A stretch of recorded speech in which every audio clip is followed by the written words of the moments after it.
To Pakistan now, where protesters are closing in on the capital Islamabad, part of nationwide protests calling for the release of the former Prime Minister Imran Khan. The march is in response to a call made by Khan to his supporters, and he called on them to remain in the capital until the government addresses their demands.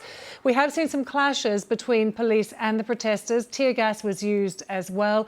Reportedly, hundreds of people were arrested too on this march, which began on Sunday. Our correspondent in Islamabad is Caroline Davies, and she told me what was happening right now in the middle of the city. I've spent the last few hours driving around the central part of Islamabad to see what the situation is like here. Now, at the moment, we've got large amounts of the roads here closed off with shipping containers. The internet has been sporadic at best, a large amount of the time just not working if you're not on a Wi-Fi network. Even when you are on Wi-Fi, certain apps like Instagram and WhatsApp, people have been reporting difficulties and problems trying to be able to access those as well. But I think to bear in mind, the main thing here is that actually we've seen several of these protests before here in Islamabad relatively recently, and the city has started to be called Containeristan by locals because there are so many shipping containers that are permanently perched on the side of the roads, ready at any point for the authorities to pull them across and shut the city down.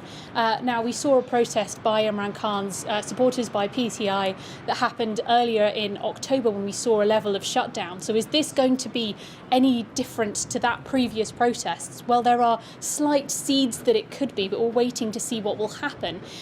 One particularly crucial thing is that Imran Khan's wife, Bushra Bibi, is no longer in prison. She is out and she is leading this march, and the reports that we're getting from the protesters is that she is quite often urging people on, keeping the pressure up to keep people moving forward to get into the city.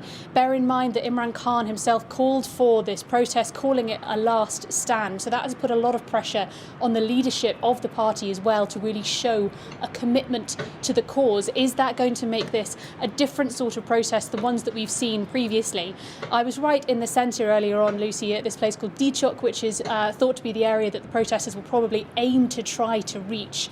Now, they've got a large amount of security in place. They've got paramilitaries with riot gear. There's a water cannon standing ready, and there are shipping containers 3 levels high, all there to try and stop any protesters from getting any further and closer to the parliamentary buildings. The crucial thing is which side will manage to persevere, which side will get further. This has been going on for 2 days now. At the moment, the protesters are still stuck outside Islamabad.